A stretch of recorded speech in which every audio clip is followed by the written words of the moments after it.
Hey everybody, we should be live. This is Jensen. I'm here with my friend Doug Bateman. Some of y'all might know Doug from his days on YouTube. If you're a pro wrestling fan from really the early days of YouTube, and now myself and him do a show every Tuesday night called Live Rounds.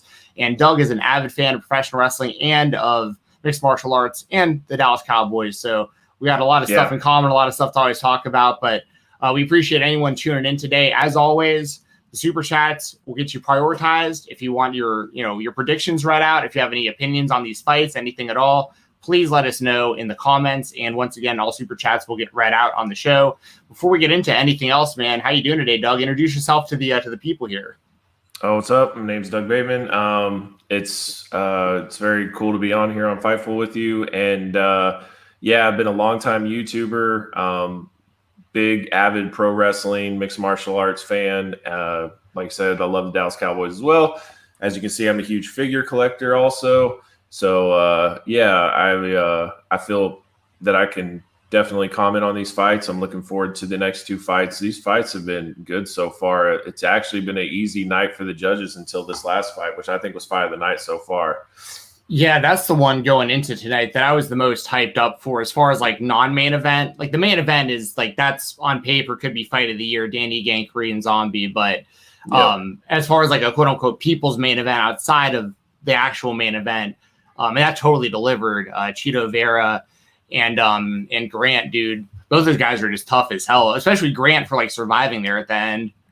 Well, and I think too, like with Cheeto, like so many people looked at him like it was a freak win when he beat O'Malley. Like they don't give him credit for it because it was like O'Malley was like injured or whatever. But like I think after you see that type of performance and you see his skills, you think maybe he actually might beat O'Malley. If they ever did a rematch. So yeah, I feel the same way, and it is.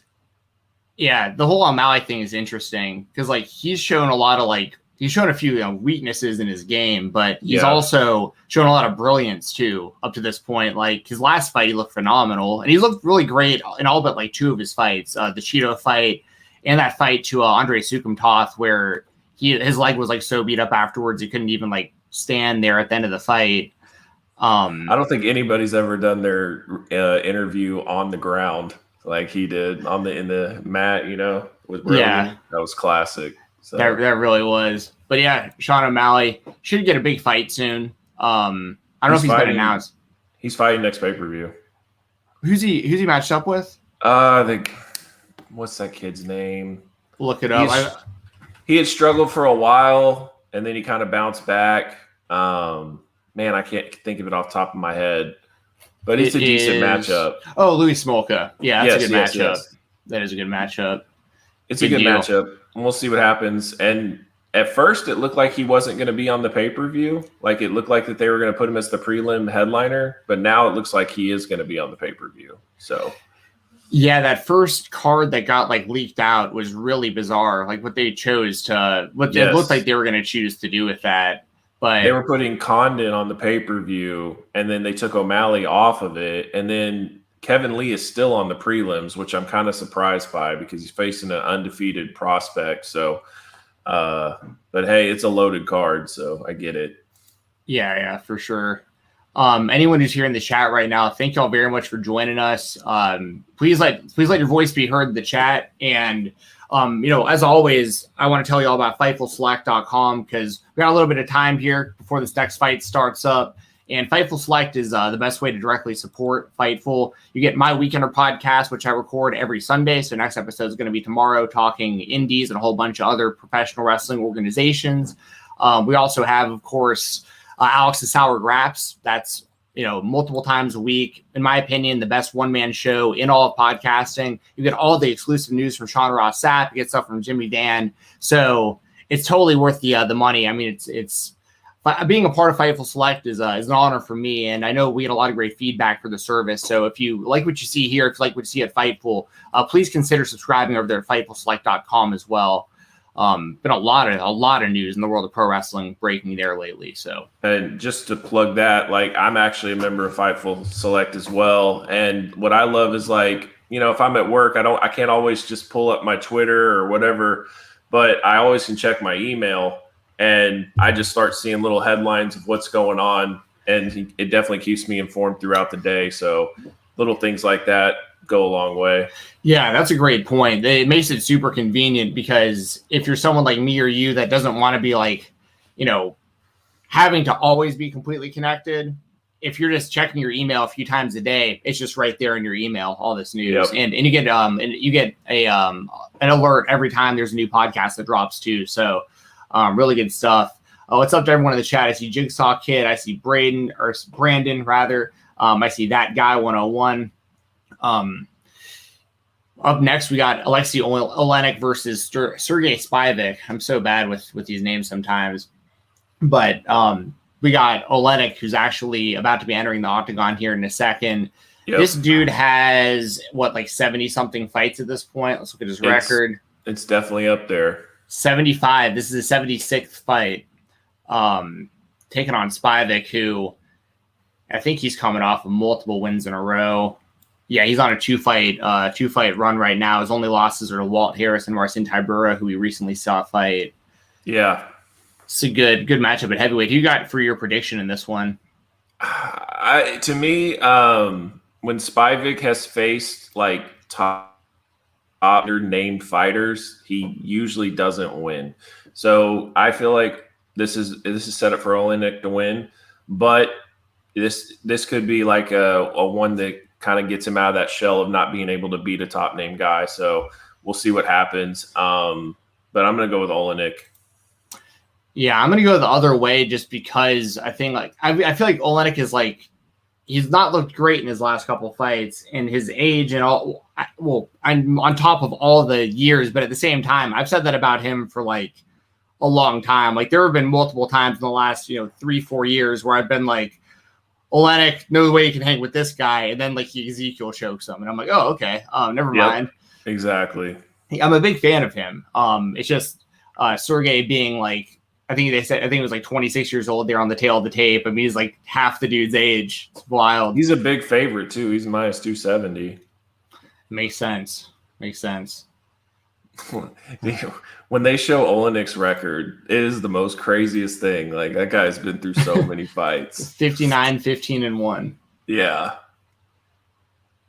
His pro career, I think, started in 96. That's wild. It's wild. So to me, it's they're putting this kid in there with him.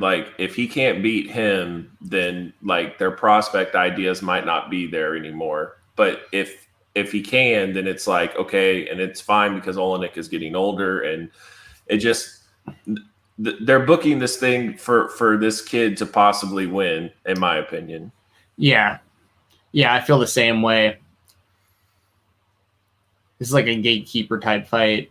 Right. Guys exactly what it is. Guys just touched gloves in the center of the octagon, and Olenek's throwing some jabs out there, taking the center of the octagon, and Sergey is kind of just peppering, and Olenek went for a big right into a clinch. I'm at 440, by the way, on the ticker for anybody watching.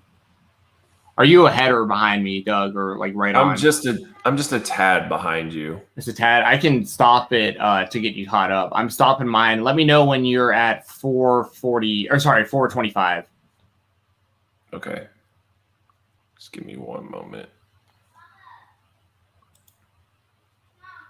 Okay, now I see what you're saying. Hold on. Okay, I'm at 425 now. Okay. I'm at 420. What are you at? 420, 419. Okay, we're pretty much right there at this point. Okay, cool. Oh, he got a good one there. Just trading some leg kicks. We've been seeing a lot. I mean, leg kicks have been prevalent forever, but they're becoming more and more of a thing lately. That people are spamming because they probably should have the whole time, but now it's becoming more and more of a thing. We saw it in the Matt Brown fight earlier tonight, but Matt Brown came through big time with that second round knockout. Olenek using his jab quite a bit. Yeah. I did notice, though, when he was throwing his leg kicks, his hands were completely down. Yeah, Olenek's left hand is down even during these exchanges. Yes. But he's controlling the pace of the fight for sure. Yeah, absolutely. Threw a couple overhands, tried to clinch, separated though real quick. He's walking Another him leg down. kick. Good leg kick there. Big overhand. Another leg kick. But you see that? Every time he throws a leg kick, both hands are completely down. Yeah. You see, he's reaching for an Ezekiel choke from here. He was when he grabs the head like that, like he's one of the few guys that can just like lock that in and then just like basically. I remember I'm sure you've seen it as well with him, where he'll pull that move even from the bottom, like he'll like get you in it and just like fall on his back, and you think he's in danger, but he's actually choking out the dude on top of him. 100%. I don't know what this guy's ground game's like, but that's the last place he wants to be, in my opinion, with him. Yeah, I agree. So far, who do you have winning the round? I got to go with Olenek, I think. Me too. Octagon control and like the volume. Oh, good overhand right. Yep.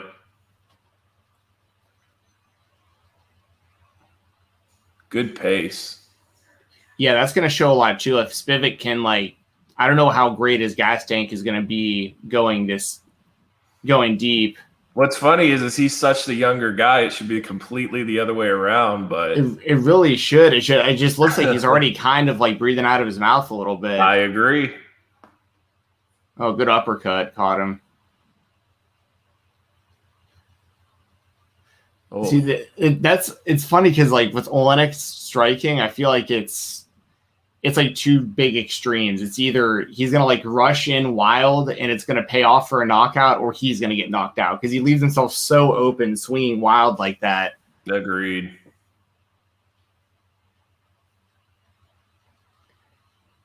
Personally, I don't think Spivak thought that he was going to be on like the back pedal the whole fight. Like that's a big thing that I think that Olenek's doing good is he's constantly controlling the fight, the pace, everything. Oh, now we're on the ground.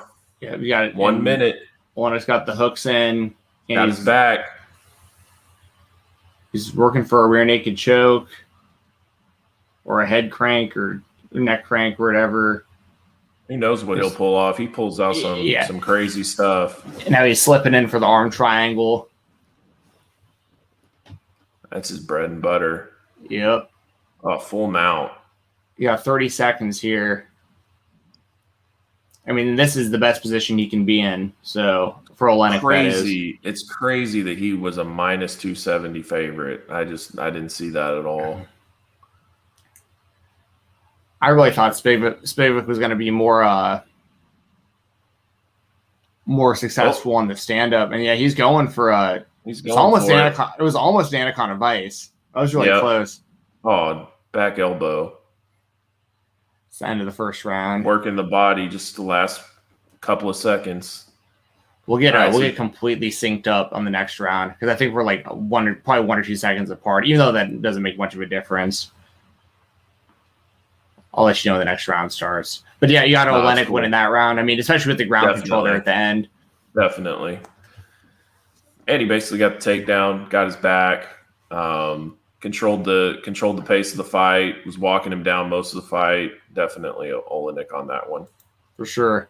Let us know in the chat who you guys think won that round and who you got winning this fight in general. Once again, if you got super chats, we will prioritize anything you want us to talk about, even if it's pro wrestling related. If you got any pro wrestling stuff you want us to bring up, you got any predictions for Hell in a Cell this Sunday? I guess that's tomorrow. If you can just fill me in. So, like, I know that Roman and Ray had their match on SmackDown. Like, what is the main event now on Hell in the Cell? Like, I'm assuming it's Lashley and McIntyre. I didn't watch SmackDown. There was 4 shows on IWTV last night, and AEW, and Bare Knuckle MMA. So, SmackDown took last priority, unfortunately, for me. Oh, I got round 2 starting. I'm on round 2 as well. All right. Let me know. I'll tell you exactly where I'm at on the 448, 447. Okay, I'm going to have to be the one to stop because I'm ahead of you. So give me a second. I'm going to stop it here in just a second. Let me know when you're at 430. Okay. Now. All right, we should be perfect. So, I mean, Olnick's still just kind of walking him down center of the octagon. Ooh, hands are still pretty low. See, there's Spivak with the jab, like that left jab, where I feel like he can be way more successful with that if he just threw it more, because Olnick's hands are just down, like you've been saying. Though, cracked it with that last one. He's throwing. Honestly, to me, Spivak or Spivak, I'm not sure how to pronounce it, but Spivak, I believe, but I flip flop, but I think it's Spivak. Okay. Yeah. He looks a little overwhelmed. Yeah, I think you're right. I mean, I think there's probably also the grappling, obviously advantage for Olnick, and then just the cardio toll it takes to have to grapple with him. Yeah. And then add in that this is heavyweight too, which just makes it even more difficult to keep the cardio for most of them. Whoops, sorry about that, y'all. That was my alarm to remind me that Anderson Silva's boxing show is about to start. I've got that. I'm gonna have that on my other screen here just to keep tabs on it. Nice. I don't know if that was the best idea for him to pull guard. I mean, I thought it would have been, but it's turned out that hasn't been the case. Although we have seen Ezekiel show people from here, like he's kind of grabbing for it here, like he's just constantly attacking the head and neck. For sure, but if he just ends up just laying here, then that's going to give him the Spivak the round. So I don't know. Yeah, and he's doing pretty well on the feet, honestly. Spivak or Olnick? Olnick. Yeah. Spivak's doing okay too. I mean, like it's far more competitive on the feet, but wonder what Olnick's got planned down there. Olnick with some heavy breathing right now. That's for sure. Big breaths. Oh, he grabbed an arm, didn't work. Tried to go for a triangle there. It didn't work.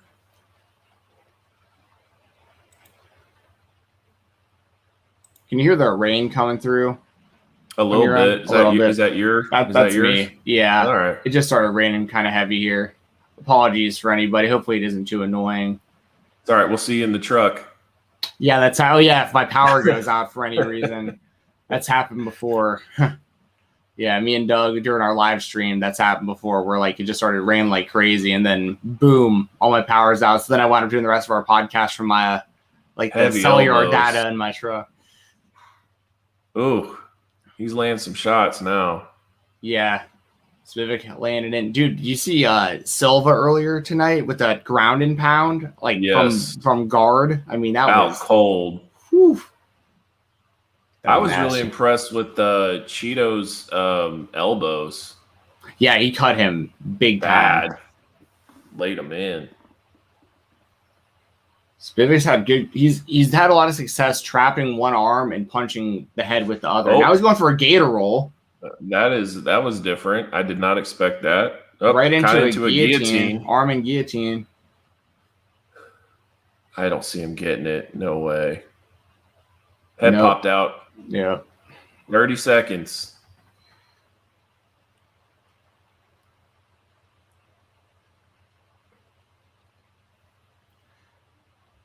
Well, Olnick could steal this round. He could steal this round if he does something real good here. Got 15 seconds. Full mount. Just drop him. He's just trying to wrap the head again. Doesn't matter what the situation is, how much time's left. Oh my God. Oh my God. 4 seconds. 3, 2, 1. That was almost it. That was almost it. I think 10 more seconds he had him. Oh my God. That was kind of impressive. So do you give him that round? Oh man. That's I don't tough. know I don't think that was enough to flip the round, but I wouldn't be opposed to it. You know what I mean? If somebody gave it to him, I wouldn't argue it, but I would still say Spivak. That's a tough one for so many ways. I'm trying to listen to the commentators. Some people are saying Spivak, some are saying Spivak, it's just like it's all over the place. But he almost finished him there. I mean, if there was like 10 more seconds left, that could have been it. So that's yeah. What's up, Chris? By the bell. Chris Warden in the chat. He's always in me and Doug's stuff. We got Vids 2002. What's up, y'all? Everyone who's here, say what's up in the chat. Give us your predictions. Once again, any super chats, we'll make sure to prioritize, answer your questions, read out your statements, read out your predictions, all that good stuff. And we got one more round here, and after this fight, we have the main event of the Korean Zombie versus Dan Ige, which is going to be fantastic. Could be fight of the year. Like on paper, it has the makings to potentially be one of the best fights of the year. So, round 3 just started. They both touched gloves. Spivak missed the jab. Yep. And leg kick from Olenek. But this very well could be 1-1. So this is an important final round. Yeah, for sure. Man, he's just letting him jab him. Honestly, I mean, to his credit, he's really been the aggressor the whole time, though. Just like being able to stay in the middle and like he's forcing the action, shots. Not letting Spivak get comfortable at all on the feet. All he's really done is throw that jab. What's weird too is Olenek's stance. Like he's almost looking just down at the stomach. He's not even looking at the head. Yeah, that's a good point. Not all the time, but there's the times where I just catch him just completely just looking down and still throwing. Olenek's cut. Yeah, big gash over his or on the left side of his forehead.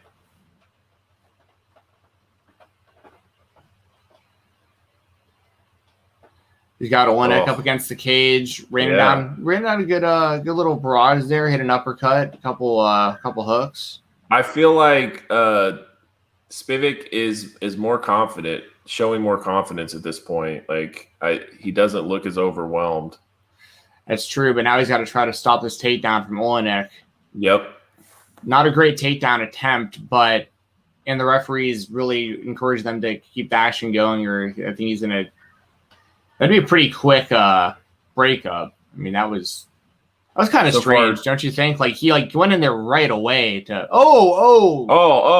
he's unloading. So Olenek was on his hands and knees on the ground, and Spivak just landed like 4 unanswered shots to his head. Now they're both just brawling on the feet, and Olenek is covered in blood. It just looks like Olenek is not interested in trading with him anymore. He just wants to get him up against the fence, go for a takedown. Yeah, Olenek landed an elbow and then went right back down for a takedown. But Spivak stuffed it. Yep. Oh, knee. Knee to the body from Spivak. Is Spivak cut or is that Olenek's blood? What do you think? I think Spivak's nose might be jacked. Yes, that's what it looks like to me too. So now both men are bleeding. Both men are exchanging. Oh, good shots by Olenek. Up against the fence again. I mean, to me, this looks bad to the judges if you're Olenek. Like you're forcing takedowns and you're not getting any of them. Right. That's true. Because it's going to be a tough one to judge, because they both landed good shots on the feet. And Olenek goes down just to see if he can get him down. Yeah, and he's basically just got a leg and then grabbed the other leg. It looks like he's trying to do like a roll, almost like a switch, but it didn't work, and now Spivak's on top. I feel like Spivak has definitely won this round so far. Yeah, at this point, I'd say so. Considering the stand-up was like fairly even, but then he stuffed all of Olenek's takedown attempts. Now he's on top.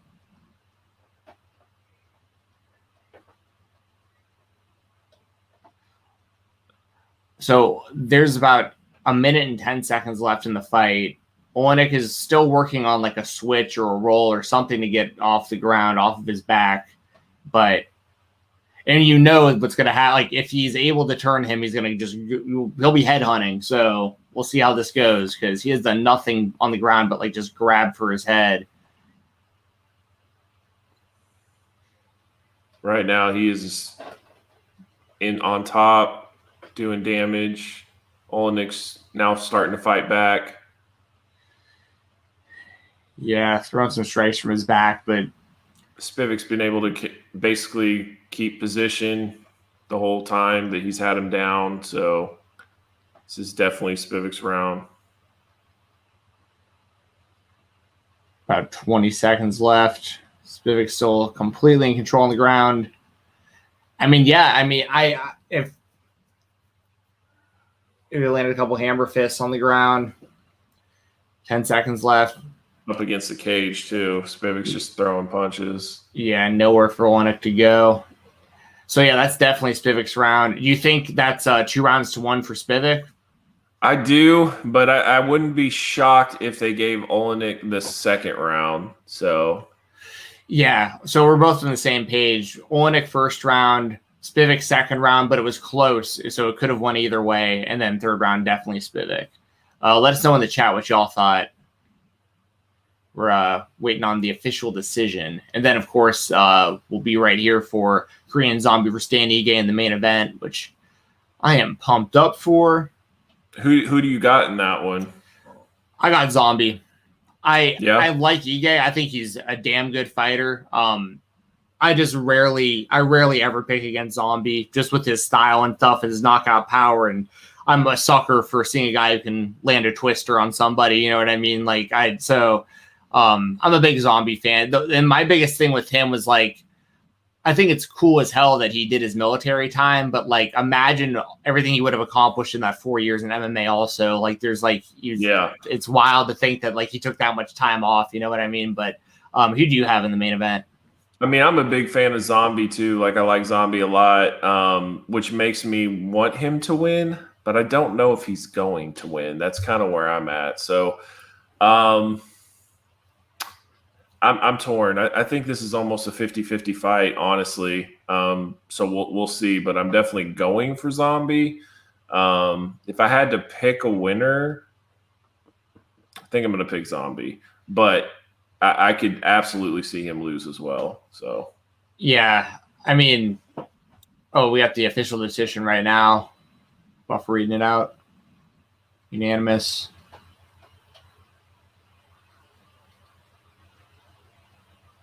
Yep, Spivak with the win, 29-28, and all three judges' scorecards. Can't argue with that.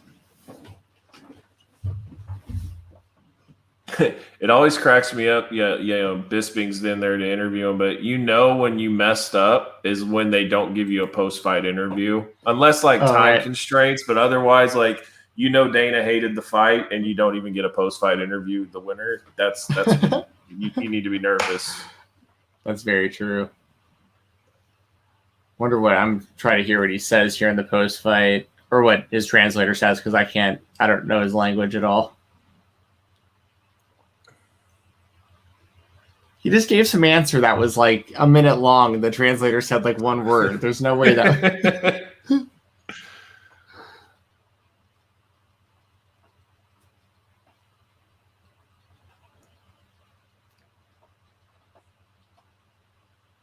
It's going south when he says no right off the bat. So Spivak essentially just said he's down to fight anybody the UFC wants to give him for his next fight. He doesn't call anybody out. I loved what Chael Sonnen said way back in the day. And basically he said that if you showed that you don't care who you're going to fight, then why should the crowd care? And it's so true. You should always have something in the pipeline, even if it's, I don't say necessarily shoot for the stars, but look at the rankings before you go out there and then just bring up a name. And usually you do get that fight, because if it's rankings close wise and it makes sense, then they give them the fight. Yeah. 100%. And Jigsaw Kid electric interview. That's very true. That was, the guy barely even half softly kind of mumbled into the microphone. Did not seem that hyped up after his victory. Got a super chat here from Chris Warden. Thank you very much, Chris. says, it's crazy to think that the legendary fight between Zombie and Leonard Garcia and WC was over 11 years ago, and he's still going strong. That really is crazy. That fight was wild. For anybody who remembers those WEC days, Doug, you got any memories of this fight and or just since we had some time here, just some memories of the WEC you want to throw out there? Yeah, I mean, I remember that fight being more like you didn't have a lot of like Forrest, Stephan Bonner type fights of the year type things. And when that fight happened, it was like, that was like the Forrest, Stephan Bonner of like WEC. So, and that's really what put Zombie on the map, honestly, was that fight. And Leonard Garcia had a couple of those fights. I was in Houston when he fought Roger Horta, and that fight was bonkers. So yeah, that fight is really what made the Korean Zombie, in my opinion. So yeah, I definitely remember. And WEC was awesome. Yeah, WEC was awesome. Like, that was really the especially for like the lighter weight classes, right? Like the guys who especially those that were like fighting in the UFC, but fighting at like 155 that should have been at like 145 or 135, or like, and that really opened a lot of eyes, I think. Uriah Faber, especially, those kind of guys who just, they really put the brand on their back. I remember like back in the days on Versus and all that stuff, just can't believe that was already 11 years ago. So good shout out on that, Chris. And in Zombie, I mean, just to throw that out there, talking about this guy's career, we talk about Leonard Garcia. That was back at WEC 48, was their first fight. And then we had their rematch in the UFC in 2011. Since then, some of the names that the Korean Zombie has fought, he defeated Dustin Poirier with the Darce choke, lost to Jose Aldo with the belt on the line. That Yair Rodriguez loss, he was winning and then literally got knocked out in the literal last second of a 5-rounder. And one of the most craziest strikes ever. Yeah, like a reverse standing elbow, just absolutely wild. And then, TKO wins over Renato Moicano and Frankie Edgar. Recently lost to Brian Ortega, but it's like, just as far as I'm concerned, Korean Zombie, whether he wins a UFC title or not, I'd probably put him in the UFC Hall of Fame. Do you agree with that? Yes, definitely. Yeah. And like I said, just even based off the longevity, right, that he's still going strong. And one thing too, I remember that Dustin Poirier fight so much. Like, Poirier was such an emotional wreck after that fight. Like, I almost thought that like he was ready to retire, and like it really broke him when he lost that fight. And to me, it's like I would have just never imagined the trajectory for both guys' careers where we're at in 2021. Both of them have incredible stories. So we got the walkouts happening right now. Dan Ige making his way to the octagon.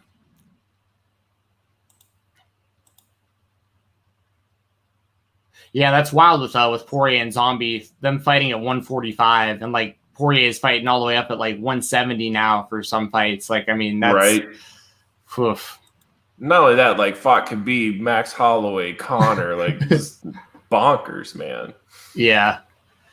Yeah, I remember coming out of the WC, like Cub Swanson and Dustin Poirier were like two of my guys out of that. And then, of course, you had like Cowboy Cerrone and like, and you had Anthony Pettis and Bendo and all those guys. I mean, there was so many. Chael came from there originally too. I mean, that whole Paulo Filho mess with their title fights and all that stuff, and good times, WC. Let us know in the chat who you have in this main event. And like Chris, if you want us to deep dive on any of your questions, have any predictions, anything like that, Super Chat's the way to do that. And also one more shout out for FightfulSelect.com. Make sure to check that out as well. Danny Gay giving some hugs to his cornerman right before he walks into the octagon. Another thing too is WEC was mainly small fighters, right? Like smaller divisions. And before that, it wasn't that popular. You just didn't.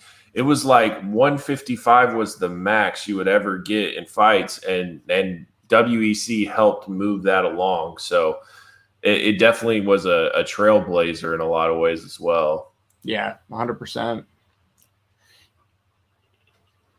Ige getting checked out and entering the cage. Like I don't know if people remember, but like when it was when it was BJ and GSP for the first time, and it was like Canada versus UFC with like David Loiseau and Rich Franklin and all that. Like that was like the return of like the lightweights. Like they got rid of them for the longest time, and then they started to bring them back. So like there was a time where like there wasn't even a 155 belt defended anymore. Yeah.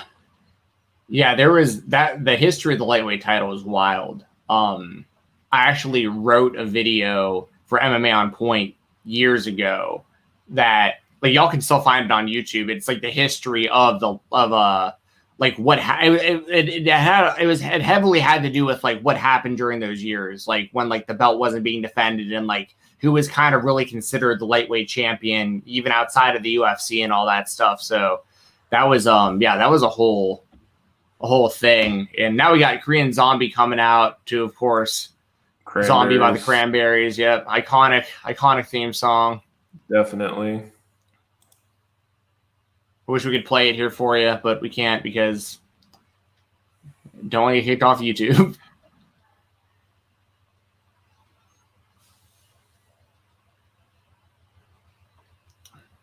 This would be awesome with an arena full of fans. Yeah, that's the only unfortunate thing, man. Zombie should be on pay-per-view, man. Yeah. He's a pay-per-view type fighter. I agree. But I also get, main event of a fight night for sure. But yeah. I got you. There's going to be a lot of great fighters that fight this year that will not be fighting in front of fans. Yeah. It's just part of the game right now. You got Houston coming up soon, though. Yeah, I'm waiting for that card, man. Let me know what's going on. Have they not announced Lewis and Ngannou officially? No, and I mean, it looks like Amanda and Pena is going to be on that card too. So, yeah, I'm just hoping there's no like hangups or anything like that. You see Chet Congo kind of upset about the money and like the Paul brothers and what they're making and stuff. And so like, I hope that we don't run into any issues like that. Said Chet Congo? Yeah, he posted something like, what am I not doing right or something like that when he saw like the purses for the boxing fights.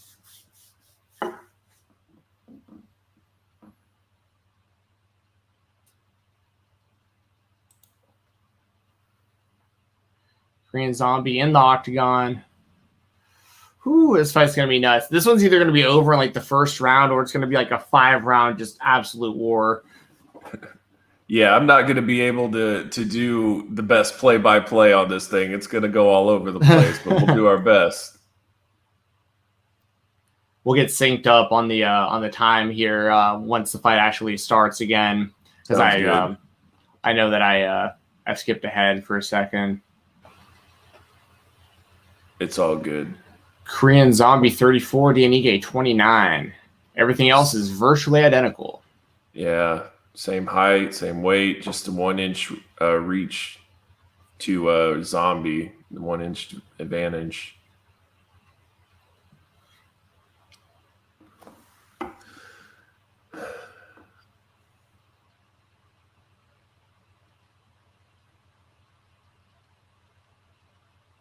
Got Buffer doing the intros right now, and then we'll let you know when this fight's getting started, because it's gonna be good. We got Herb Dean in the octagon. That for this type of fight, I'm worried about Herb because he's very like hesitant about pulling the trigger lately. Like, yes, this is not the kind of fight where like you need to be very decisive on when you want to stop this fight with guys like this. They need to be out.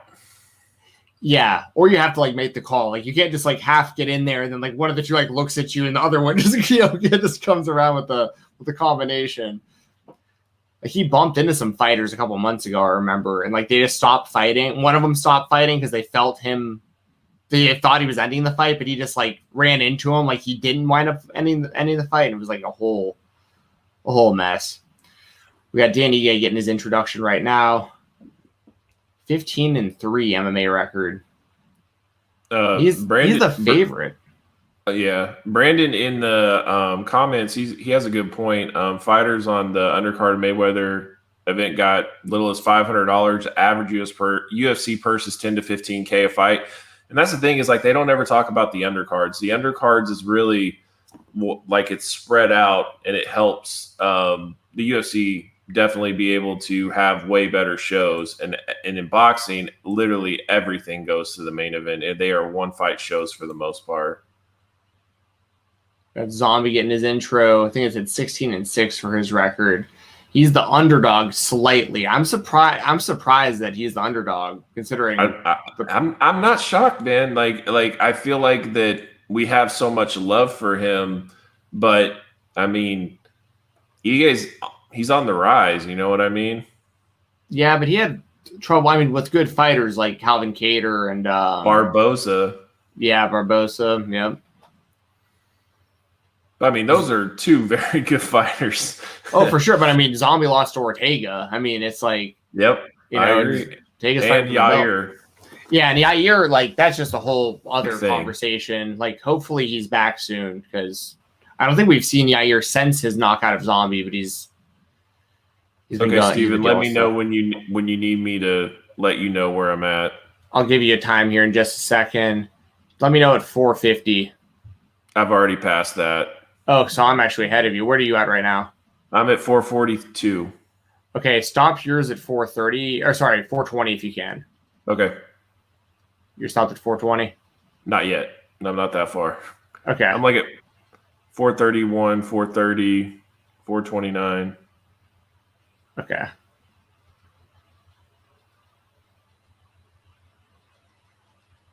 Okay, 4:20. All right, I am at 4:20 now. Okay. So these guys are circling. Zombie's got the center of the octagon. Ooh, big miss on that leg kick.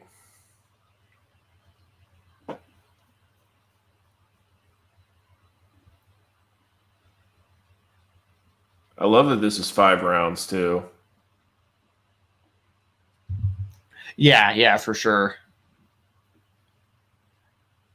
Zombie went for an uppercut. You go into the body. I mean, he is super fast. Like, I mean, he's got some pretty sick knockouts where he swings like twice. The first one hits, and he's already going with the second one before dude even falls over. Yeah, for sure.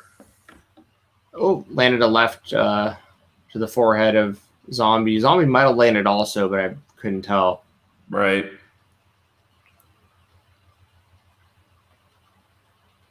Two nice jabs from Ige.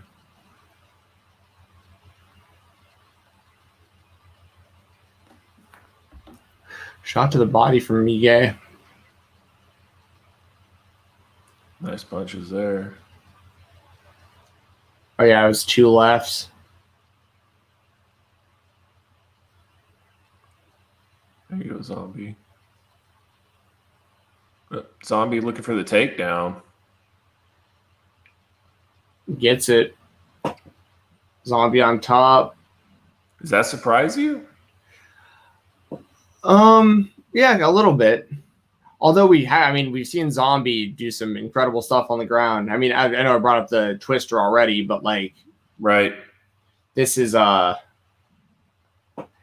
he has landed a couple solid shots to Zombie's head. He might be thinking like, might as well see what Ige looks like on the ground. Kickoff.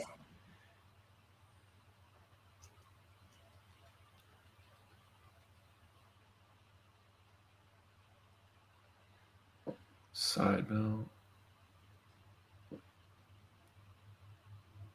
Yeah, Zombie's kind of trying to get good position on the ground.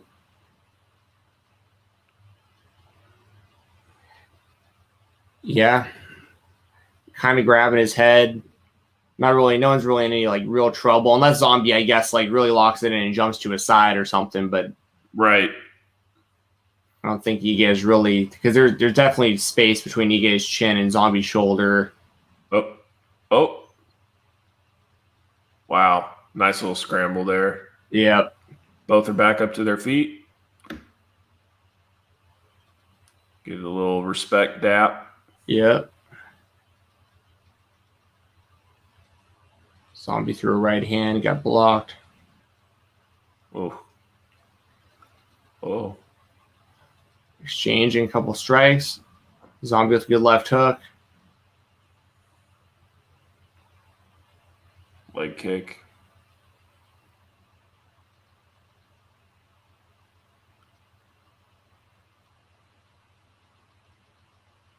So far, do you have it Zombies round?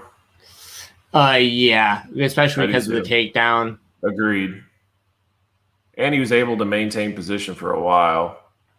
True. It wasn't just like a takedown and then right back up or anything.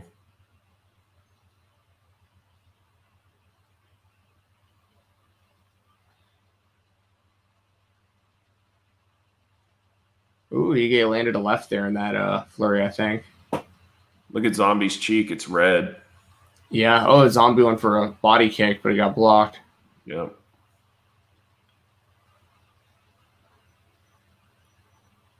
Big miss. Yeah, with that left hook.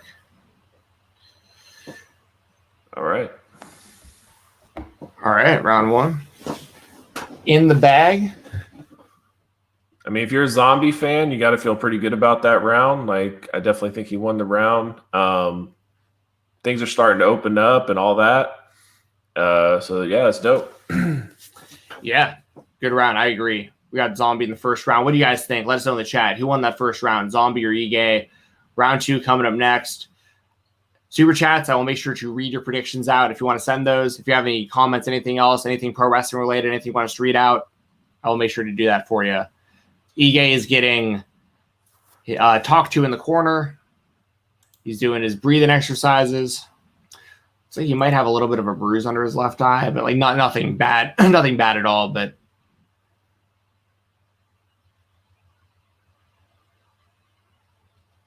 showing some highlights right before we start this round off.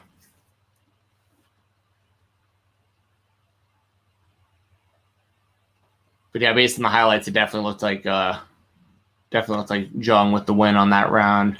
Yep. Oh, he didn't like that. Oh, you were a couple seconds ahead of me, I think. Dang, sorry. No, I'm good. I'm at 4:45 now. So Zombie kind of dropped him, but Ige immediately popped up. I just reset it, so we'll see. I'm at 4:34 right now. Okay, yeah, pretty much equal. This should be good. Ooh, nice leg kick. Zombie I feel like he's being more aggressive.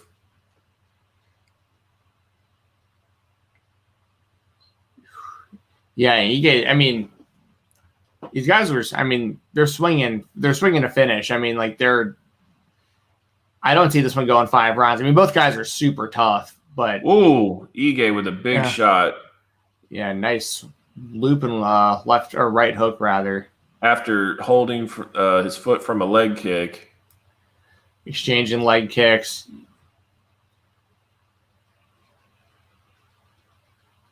Nice jab by Ige.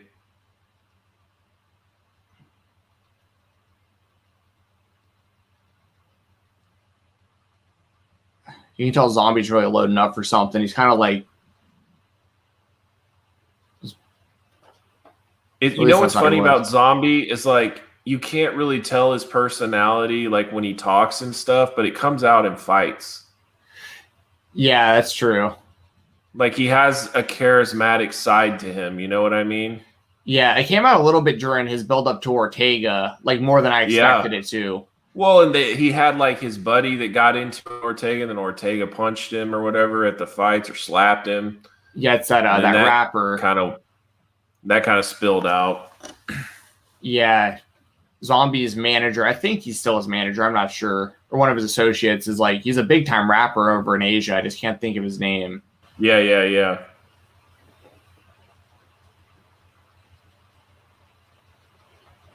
Ooh, nice one by the Zombie there. Ooh, yeah.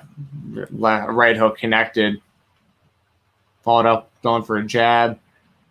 Oh, now Ige for the takedown. Scrambles. Up against the fence. Zombie going for something.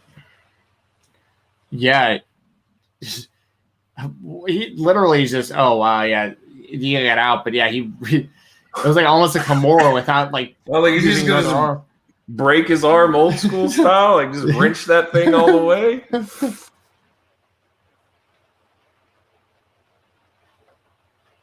All right, Zombie. Yep. I'm coming across pretty biased here, but whatever. There you go. I mean, Zombie looks really comfortable too. I mean, Ige is the one who really seems like he's trying to like get this figured out. I mean, he's been successful. Like, this hasn't been all Zombie by any means, but like, no. Another good leg kick lands by a Zombie. Boy, Zombie swung for the fences on that one earlier. There you go. So far, though, I've got Zombie winning this round. Same here. Oh, nice little shot there by Ige. I got his attention. It's a short left.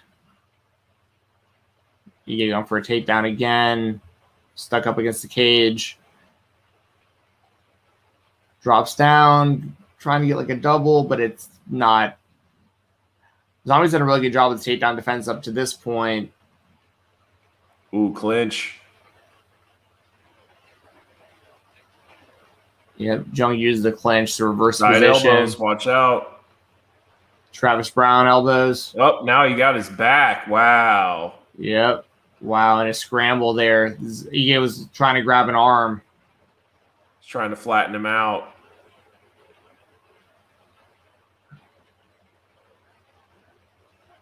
Zombie's attacking the neck.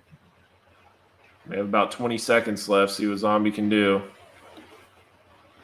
Looks like Zombie's cut.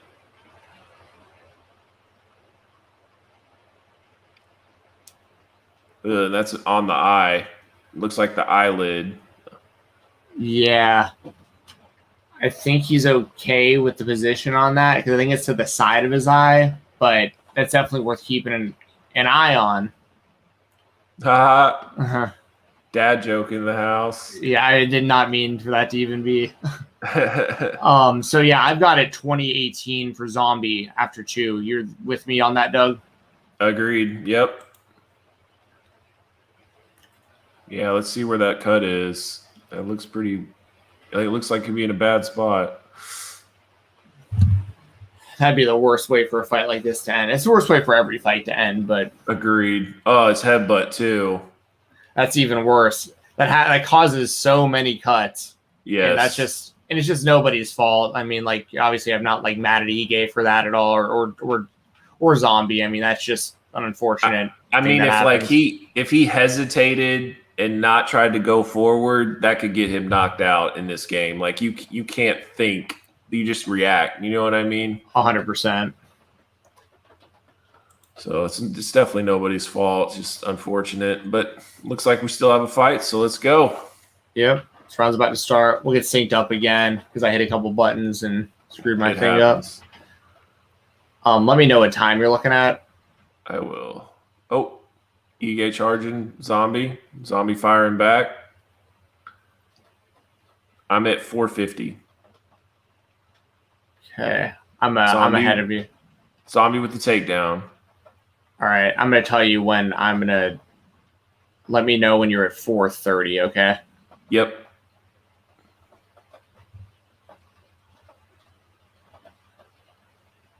Now. Okay, cool.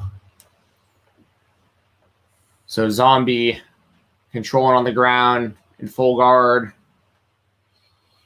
You know, Ige has been like kind of scrambling around on the ground the whole fight, trying to like grab an arm or something. Like you can tell his jiu-jitsu is solid, but like Zombie just knows what he's doing. So it's like he hasn't been able to get far with it, but he's at least shown that he's been trying to attack certain body parts and stuff from the bottom. Man, Zombie's just throwing little baby punches, whatever he can do just to keep throwing and connecting. Yep. Staying active to some degree, but yeah, Very, I mean, no. Although those, I guess, could annoy you with your breathing and stuff if you're Ige. Just getting hit in the mouth over and over. Too, you know, kind of like the Diaz, it's pat, and then bam. You know what I mean? Oh, like that. Yeah. Nice big punch from Zombie there. Got off the good left. Zombie wrenching back. Big elbow there. The good thing is when Zombie has gotten him to the ground, he's maintained position for a little bit to at least get a credible score down. Yeah, for sure. That definitely counts much more than just the takedown with the dude getting right back up. That's for sure. Right. And then Ige, he's got a leg now. He's trying to work a switch. Doesn't work. Zombie's got his back. Getting a hook and gets his back. Yep. Both hooks in. Figure four is the body. Grab the neck. He might get him here. He has one arm under the neck. Oh, I saw the one arm, but he looked like he was struggling with it. Yeah. I mean, it's possible. I mean, some guys get that with just one arm sometimes. Man, I don't know, man. Ige kind of looks like he wants out of there. That could be it. We got the rear naked choke. That could be it. Nope. Oh, nope, not yet. Wow. Ige looks like he was getting ready to go out there. I mean, but still, we're 2 more minutes under this. Zombie might be able to get him. Yep. Zombie still got Ige in a figure four from the bottom. Got his back. Basically just working to try to get under the chin again. Just kind of hitting Ige in the face a few times, rolling around a little bit. Ige is just isolating an arm, basically. That's all he's really able to do to avoid anything right now. And Herb's not the type that's going to stand this up. He'll let him work. Yeah.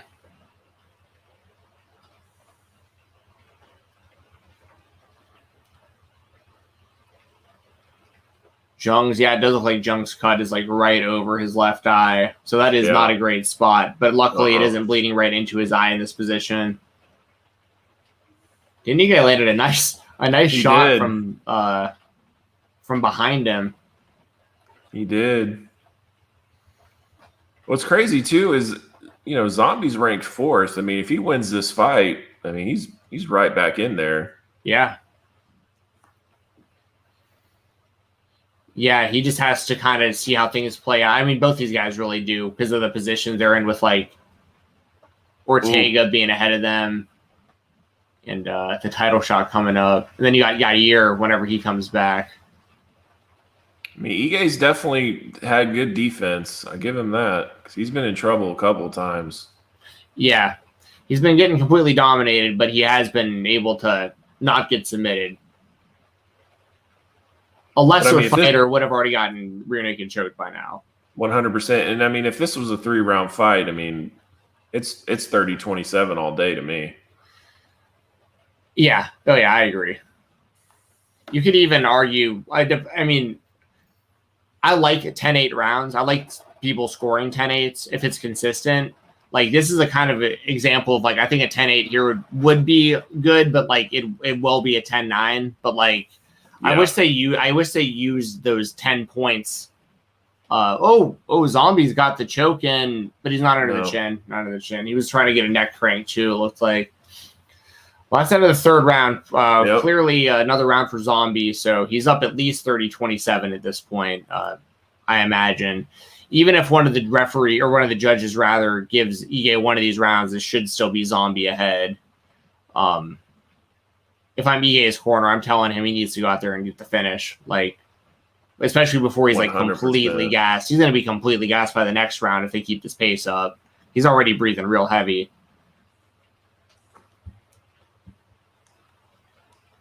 Zombie looks pretty calm. I mean, without that cut, I feel like he would be in really good shape right now. I agree.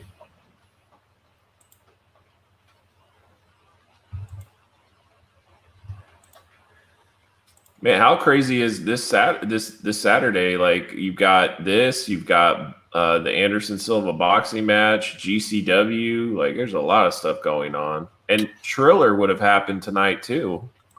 Yeah, that's right. That's happening in like August now or something, isn't it? Yeah. I think September now.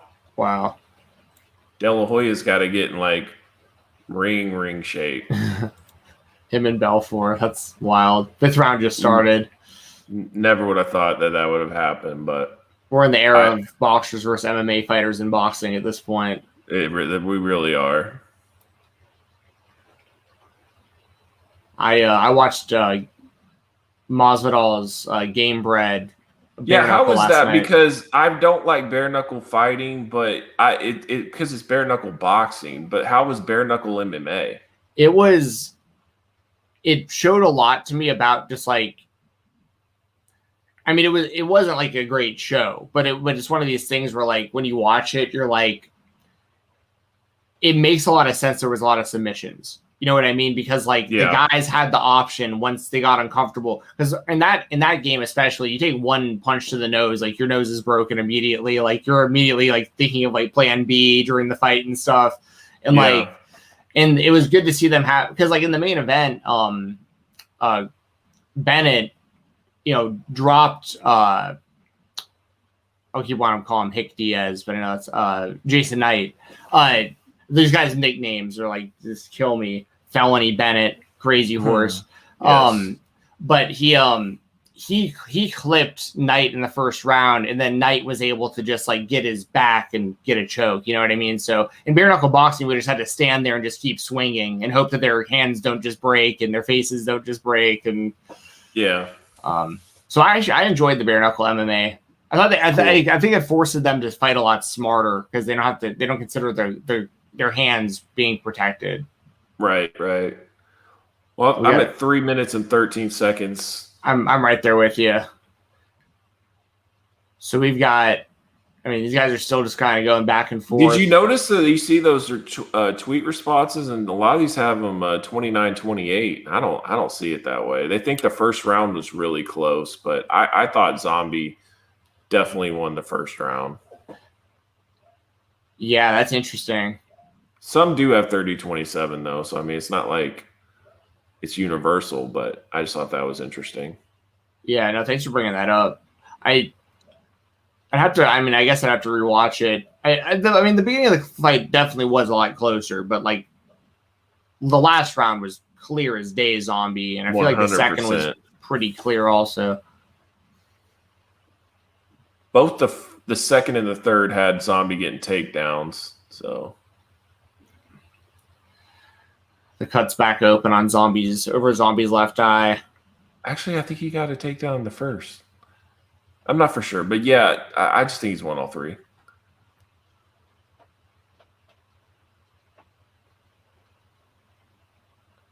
Zombie really holds his left arm low, especially for a guy who's been knocked out in the weirdest way ever by Yair with that elbow. Like, I would never hold that low, just knowing that something can come out of nowhere like that. I guess he just treats it like a freak thing and just moves on. I mean, that's probably the best way to look at it, to be honest. I agree. Because that is such a 1 in a billion type thing that can happen. Yeah. That's like being John Jones and like never fighting again because you're afraid your toe is going to fall off. Although he does tape that toe now ever since. Remember when his toe got all jacked up against Chael Sonnen? Dang. Ige's doing pretty well in this round, by the way. Nice head kick there. Kick. Body kick. Oh, takedown by Zombie. Yeah. That was a big takedown because Ige was landing and he was coming in with some combos. Ige dropping elbows on his head. Tony Ferguson style. Right. He's trying to throw a hammer fist from the bottom. He wants the up kick real bad. Now he can up kick. If he puts himself into a sharpshooter, let's see if Zombie actually does anything with this. That is sharpshooter position all day. Let's go. Right. Very rarely does somebody cross their legs around your leg. Cue the Bret Hart music. Yeah. Ooh. Yeah, he went for an up kick. I think he got Zombie in the shoulder with his heel, though. Zombie, good position on the ground, pretty much north-south. Oh, body shot there. Ooh, yeah, elbow to the body of Ige. Ige did not like that. He's turning. Yes. I mean, that's the hard part, right? Because Ige was doing pretty well on the ground. I mean, on standing up, but man, when Zombie took him to the ground, like he completely won that minute. You know what I mean? So yeah, that's a tough one to call. that Let is. us know in the chat. Who do you think, Doug? Who do you think took that round? I would think Ige, honestly, because he was landing some really solid shots. And then, but I mean, Zombie did take. I just know how the judges think, and they really give takedowns a lot of credit. So that's where I'm kind of like, I don't know. Yeah, and so, I mean, we could potentially be in a position where it's 2 rounds apiece going into the 5th. If that's the case, like if you're Zombie's corner and you're telling him that, do you think the best game plan for Zombie is to just come out in the 5th round, get the takedown since he's been so successful and being able to control Ige on the ground for long periods of time?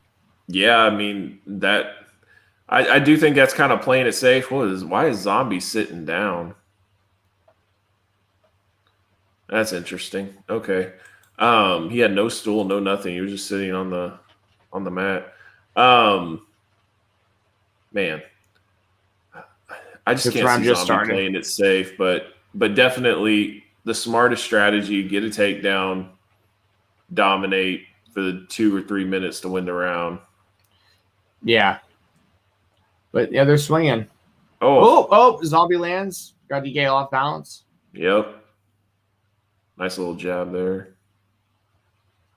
This is the 5th and final round, y'all. If you have anything before me and Doug are going to get off of here right at the end of this fight. So if you have any last-minute super chats, any predictions, anything you want to send this way, now would be a good time to make sure that we get that before we get off of here. And as always, FightfulSelect.com. I know I've said that a few times, but I know people kind of trickle in and out of these live chats. So check out FightfulSelect.com as well. A lot of great content over there, including my Weekender podcast, Alex Sour Graps, a ton of exclusive news from Sean Ross Sapp and others. Well, that's a nasty cut Zombie has. It is. He's been really lucky that it's really just been bleeding around his eye. Like the trajectory of it hasn't just been like going straight down. But yeah, not a great spot for that. Ige lands a left hook. Man, and then a body shot. Swinging. And now Zombie goes for the takedown because he knows that Ige is trying to finish this thing. Ige was back for a guillotine. It slipped out. Nope. Oh, man. Ige, nice shot by Zombie. Yeah, Ige's throwing body shots. He's been landing body shots. I don't know why he went for the takedown there because it really felt like that he was trying to get a knockout because he thinks he's behind in the fight. I mean, Ige's really been working the body this round. He's been throwing. You notice the combinations that Ige's throwing too? Like he's not really just throwing one punch; he's throwing combinations. Yeah. Now Ige going for a takedown, which I think is the wrong game plan. I can't help but every time I see that Venom logo on those shorts that Marvin Vittori wore him backwards, it's just the craziest thing. That was really funny. Ige hitting him with the back elbows. Yeah, it worked. It busted open Zombie even more. Pedigree, let's go. Zombie was in perfect pedigree position there. So we have pedigree, sharpshooter. What's next? I will always call it out. If there's like a potential pro wrestling move about to happen that I know won't ever happen, but it's like every now and then we get like a Boston Crab in an actual fight or something, and it's like, we get a power bomb every now and then. Yeah. Rampage Jackson style. Shorty Torres hit that Canadian Destroyer a few years ago. That was sick. Hey. Ige landed it right. That was a Zombie nice with a knee. Yeah, Zombie with a knee. And Ige, he's getting desperate now because Ige is I think his cardio is probably going on him really, really bad at this point. And now, Zombie just figure fours the body, takes his back. Look at Ige's face, man. He looks spent. Yep. Zombie's breathing pretty heavy too, but nothing compared to how Ige is breathing.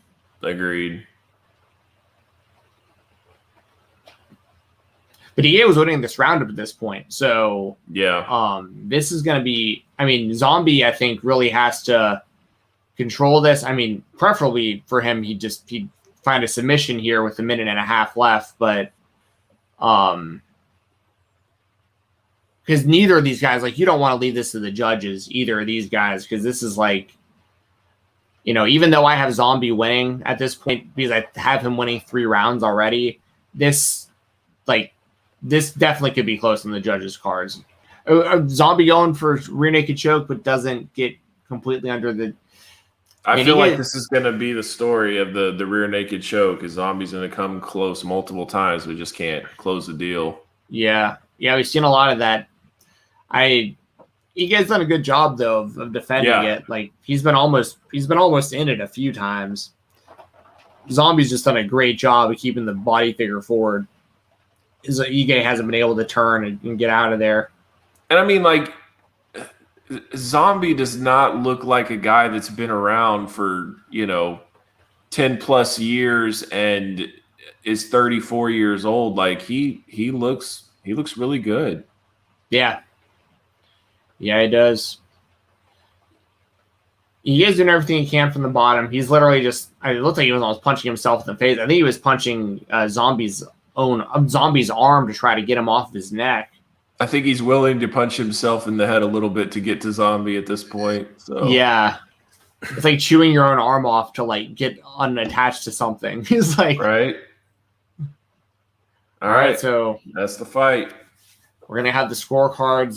The judges gonna be tallying up their scores here. Zombie and Ige are hugging each other on the ground. Big show of respect for both guys. Love to see that.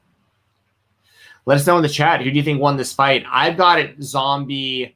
I had Zombie the first 3 rounds. So even if I have Ige in the second or the fourth and fifth, which I might. I mean, but even though Zombie really finished out strong, regardless, Zombie had done enough to win because I think he had the first, second, and third. So like, that's where I'm at. You but feel the if same? There are people that felt that Ige won the first, then that can make things a little bit more interesting.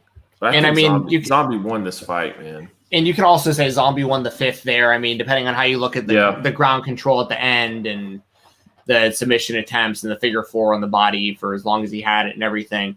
Regardless, Dan Ige, tough as hell. We knew that coming into the fight, but now Ige, win or lose, as we're waiting for the scores here. I don't think his stock goes down too much if he does lose this fight. I mean, I thought he handled himself well. He definitely made it competitive throughout. Yeah, and even so, I mean, he's had so many close fights. Like the Bektic fight was a split decision. The Barbosa fight was a split decision. The Cater fight was a war. That Cater wound up winning by unanimous decision. He was coming off that win over Gavin Tucker. Here's the decision right now.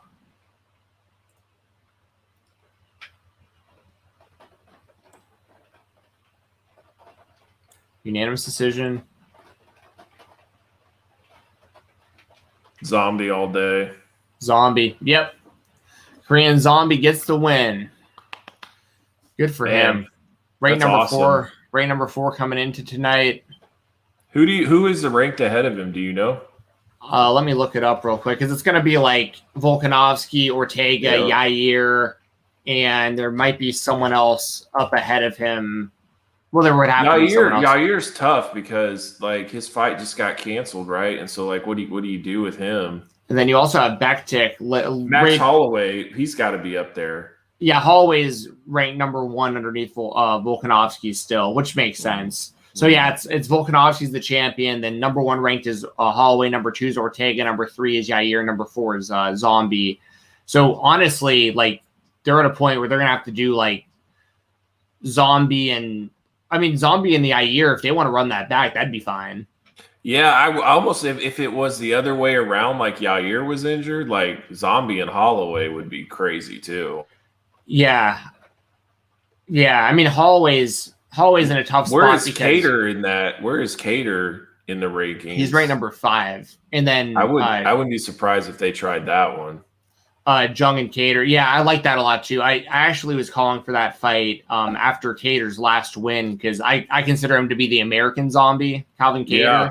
So I want to see Zombie and Zombie because the way he fights, And then you also have my favorite top 15 in all of the UFC right now is featherweight because then outside of that, starting at number 6, you got Josh Emmett, Arnold Allen, Dan Ige, Barbosa, and Giga Chikadze all in the top 10. Then right outside of that, you got Bryce Mitchell and Bruce Leroy and Evolov and all these guys. I mean, that is a stacked top 15. Well, and that's the thing too is he was at 4. He just won. I'm like, is there any way that he can go up past in the rankings? Not really. Like they're so loaded that it's hard for him to do that. So the one silver lining he has though is like he could potentially jump some people because he hasn't fought Volkanovski before. You know what I mean? So like if Volkanovski continuing to beat guys that have beat Zombie already, Zombie might actually jump some of those guys because it at least gives him a fresh matchup for Volkanovski. Yeah, no, it's interesting. It's a very competitive division. Very cool. Yeah, absolutely love it. Hope you guys enjoyed this. I'm just gonna wait here for a second. Dan Ige has anything big to say? He's given Zombie a lot of credit, calling him a legend from the WC and everything. He says he truly believes he can still be a champion, Dan Ige, which is definitely possible. He still has a super bright future. Like he's proven that he can hang with all of the top guys. He doesn't always win, but he can hang with every one of them. Yeah, and you learn so much from these type of fights. Like fighters learn so much from their losses a lot of times, and so when you get 5 rounds with the Korean Zombie, like it's gonna make you a better fighter. Yeah. And then Chansung Jung has a black belt around his neck. I don't know if he was just. Oh, he did just receive it. Just received his Brazilian Jiu-Jitsu black belt, according to the commentary there. So very happy. Yeah, good for Zombie. Good for Zombie. Yeah, good for awesome. Ige. That was a good fight all around. That was a good show. That was a solid fight night. Oh yeah, a lot of finishes. Fight of the night, though, I still think Cheeto is probably going to get fight of the night. I thought that was a war. Yeah, that was really good stuff. Cool. Well, as we start wrapping up here, once again, thanks to everyone in the chat. Doug, before I plug the stuff that I got to plug, please let everybody know where they can find you and follow you and all that good stuff, man. Yeah, so we do a show called Live Rounds, me and Steven, every Tuesday night at the 9 p.m. Central Standard Time. And we talk all things wrestling, mixed martial arts, and we definitely pop into like nostalgic pop culture type stuff because it just pops up when you're talking about wrestling and fighting because you just reminisce about the old days. And so you end up talking about old movies and old things like that. And it's a really fun time. It's usually about 3 hours, and we definitely cover a lot of things in depth. So we would love to have you guys join us. And if you're looking for the channel that it's on RVD Tito for Life. I'm an old school YouTuber and I still have that same name. So just type in RVD Tito for Life under YouTube search and see if you can find it, and subscribe, like the videos, add, share, all that good stuff. And really appreciate you having me on, Steven. Yeah, no problem. Definitely check that out every Tuesday at 9 p.m. Central, 10 p.m. Eastern. And yeah, make sure to support Fightful. Fightful Select, that is the place to go to directly support Fightful. You have my show, The Weekender Podcast, talking independent professional wrestling and a whole bunch of other wrestling promotions. I do a new episode every Sunday, so the next one will be recorded tomorrow. Speaking of, Happy Father's Day. That will be tomorrow as well. And everything over at Fightful Select, I can't say enough good things about it. Sean Ross Sapp is on there constantly breaking exclusive news. You got stuff from Jimmy Dan. You got stuff from myself, as I mentioned. You got Alice Plowski's Sour Graps podcast. You got Rob Wilkins just started doing a memorabilia type show on there. Me and him just recorded some stuff that he's going to have up there about AEW action figures. So a lot of really cool stuff over there at Fightful Select. So please support over there. And yeah, if you want to follow me on Twitter, it's FightTalk_FIGHT TALK_. Everything else that I would normally plug, you can just see on my Twitter page. And I'll be back here next week for the UFC Fight Night. We have the main event of Surreal Gone versus Alexander Volkov, and the co-main is Tanner Bozier versus OSP, Open St. Preux. So I will be on here next week again to watch the co-main and the main events. So I hope that y'all join me next week. So yeah, thanks for everyone who's hung out tonight, and look forward to seeing me pretty much every weekend covering some watch-alongs for these combat sports, mainly mixed martial arts, but we'll have some boxing peppered in for some of the bigger stuff. And if anyone wants to watch boxing directly after this, the Anderson Silva and Chavez Jr. card is on right now. So feel free to watch that and hit me and Doug up on Twitter. Let us know what you thought about that fight, because me and him will both be watching that, after we get off stream here. So for Doug Bateman, I've been Steven Jensen. See you on here next time. Y'all have a good weekend. Take care, guys.